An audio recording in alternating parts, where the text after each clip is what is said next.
Hi friends, మొదటిసారి my help channel వీడియోస్ని వారు సబ్స్క్రైబ్ చేసుకోండి.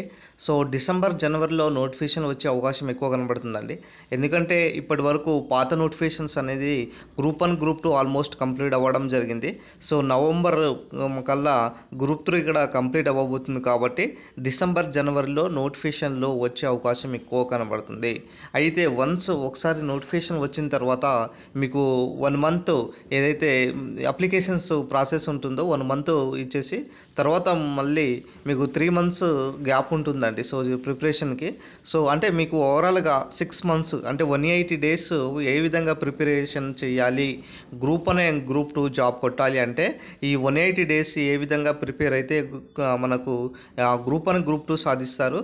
సో రీసెంట్గా ఎవరైతే జాబ్ మిస్ అయిన వాళ్ళు అయినా సరే, కొత్తగా ప్రిపరేషన్లో వచ్చిన వాళ్ళైనా సరే, సో వాళ్ళకి బెస్ట్ స్ట్రాటజీ నేను చెప్పేది ఏంటిదంటే, సో ఇక్కడ చూడండి సార్, ఫస్ట్ మీరు చేసేది ఏంటిదంటే ఎక్కువ స్కోర్ చేసేటటువంటి సబ్జెక్ట్ చదవండి. ఎస్పెషల్లీ గ్రూప్ 2కి సంబంధించినటువంటి విషయానికి వస్తే మీకు 4 పేపర్స్ ఉంటాయి కదా. సో లాస్ట్ 2-3 పేపర్స్ చదవండి అండి. ఫస్ట్ ఇక్కడ చూసుకోండి, తెలంగాణ ఉద్యమము 150 మార్క్స్ ఉంటుంది. ఈ 150 మార్క్స్ అంటే మీరు ఖచ్చితంగా 110 నుంచి 120 చేయవచ్చు కూడా. ఎందుకంటే తెలంగాణ ఉద్యమం అన్ని సబ్జెక్టులు పోల్చుకుంటే తక్కువగా ఉన్నటువంటి ఏదైతే సిలబస్, అదేవిధంగా మీరు చదివితే ఎక్కువగా మార్క్స్ చేసేటువంటి ఉన్నటువంటి సబ్జెక్టు.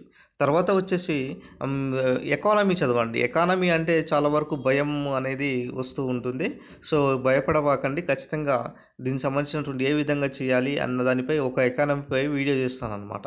ఎకానమీలో హైయెస్ట్ మార్క్స్ 100 పైన తెచ్చుకోవచ్చండి. సో రీసెంట్గా మనకు జరిగినటువంటి ఎగ్జామ్స్లో కూడా చాలామంది 100 మార్కుల దాకా తెచ్చుకున్నారనమాట.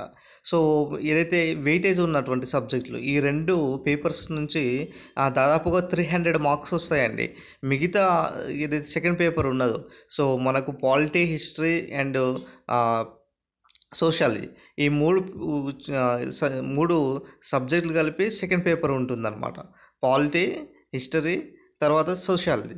సో మీకు ఈ పాలిటీ ఏ విధంగా చదవాలో వీడియో కూడా చేశాను. పాలిటీ అదేవిధంగా హిస్టరీ కూడా మీరు కంప్లీట్ చేసుకున్నట్లయితే ఫస్ట్ హిస్టరీలో ఏం చేయాలంటే ఆధునిక భారతదేశం చదువుకోండి.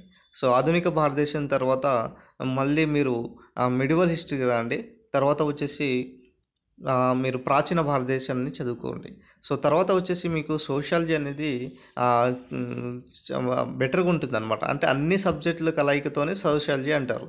ఒక 4-5 చాప్టర్స్ తప్ప మిగతావన్నీ కూడా యాజ్ ఇట్ ఈస్గా హిస్టరీలో కానీ పాలిటీలో కానీ సో ఇంక్లూడ్ అయి ఉంటాయి అన్నమాట. సో సోషాలజీకి సంబంధించినటువంటి విషయాన్ని మాత్రం. సో నెక్స్ట్ ఏంటంటే డైలీ కరెంట్ అఫైర్స్ స్టార్ట్ చేయండి అండి. ఇప్పటి నుంచి ఒక నోట్స్ తీసుకొని నోట్స్లో రాసుకోండి. డైలీ కరెంట్ అఫైర్స్ ఒక నోట్స్లో రాసుకోండి అనమాట.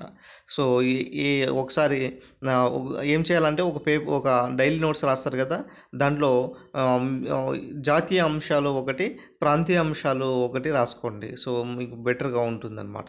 నెక్స్ట్ వచ్చేసి ఇక్కడ ప్రీవియస్ పేపర్ ఎనాలిసిస్ చేయండి. సో గత నోటిఫికేషన్స్ ఏదైతే గ్రూప్ 1 గ్రూప్ 2లో టీజీపీఎస్సీ ఏ విధంగా క్వశ్చన్స్ అడుగుతుంది అనేది ఆ ప్యాటర్న్ ప్లస్ యూపీఎస్సీ ఎగ్జామ్స్ నిర్వహించినటువంటి ఏదైతే ప్రీవియస్ పేపర్స్ ఉన్నాయో ఆ ప్రీవియస్ పేపర్స్ బుక్స్ తీసుకొని దాన్ని చదవండి, ఎనాలిసిస్ చేయండి. ఆ విధంగా మీ ప్రిపరేషన్లో ఎనాలిసిస్ చేసుకుంటూ చదువుకోండి. అదేవిధంగా కనీసం వారంలో ఒకరోజు రివిజన్ చేయండి. వారం మొత్తం చదివిన దాన్ని ఒకరోజు రివిజన్ డేగా కేటాయించుకోండి. ఈ 6 డేస్ చదివిన అన్నీ కూడా ఆ రివిజన్ డేనే కేటాయించాలన్నమాట. సో నెక్స్ట్ వచ్చేసి టెస్ట్ పేపర్ రాయండి. సో మీరు ప్రిపరేషన్ అయిపోయిన తర్వాత ఇప్పుడు వారంలో అయిపోయిన తర్వాత చూడండి, టెస్ట్ పేపర్ రాయండి. కనీసం ఒక నెల రోజులు అయిపోయిన తర్వాత కూడా టెస్ట్ రాయండి. మీరు ఎంత చదివారు, మీరు ఎంత మార్క్స్ వస్తున్నాయి, ఎక్కడ రాంగ్ చేస్తున్నారు అన్న దానిపైన తెలుసుకోవడానికి టెస్ట్ సిరీస్ రాయండి. టెస్ట్ పేపర్స్, మోడల్ పేపర్స్ లాంటివి ఉంటాయి కదా, అవి రాయండి. షార్ట్ నోట్స్ ఇంపార్టెంట్ అండి. షార్ట్ నోట్స్ తయారు చేసుకోండి, చాలా బెటర్ అండి. ఇప్పుడు ఉన్నటువంటి ఈ టైం ఉన్నది కాబట్టి షార్ట్ నోట్స్ తీసుకుంటే ఏమవుతుందంటే ఎగ్జామ్ ముందు చాలా ఫాస్ట్గా రివిజన్ చేసుకోవచ్చు, ఎక్కువ గుర్తుంటుంది అనమాట. సో షార్ట్ నోట్స్ అనేది చాలా important. So daily 6 to 8 hours చదువుకోండి. సో మరీ 10 to 12 అవర్స్ చదవమని నేను మీరు చెప్పట్లేదు. కనీసం డైలీ 6-8 అవర్స్ అయినా చదువుకోండి మినిమమ్. ఈ 6-8 అవర్స్ డైలీ మీరు ఎగ్జామ్ కంటే ముందు ఇట్లా చదువుకున్నట్లే ఎగ్జామ్ తర్వాత అంటే ఎగ్జామ్ ఒక నెల ఉన్నది అన్నప్పుడు కొంచెం టైం పెంచుతుంది కానీ ఇప్పుడైతే 6-8 స్టడీ అయితే చాలా బెటర్ అనమాట. సో ఇవన్నీ కనుక మీరు చేసుకున్నట్లయితే ఖచ్చితంగా మీకు సక్సెస్ అనేది 100% వస్తుందండి. సో రీసెంట్గా 1 or 2 మార్క్స్ మిస్ అయిన వాళ్ళు చాలా బాధపడుతున్నారనమాట. సో మీరు బాధపడకుండా ఖచ్చితంగా వచ్చేటటువంటి నోటిఫికేషన్ ఒక అవకాశంగా తీసుకొని ప్రిపేర్ అవ్వండి. సో ఈ అవకాశాన్ని వినియోగించుకుంటారనేసి కోరుకుంటున్నాను సార్. సో వీడియో నచ్చిన లైక్ చేయండి, షేర్ చేయండి, సబ్స్క్రైబ్ చేసుకోండి.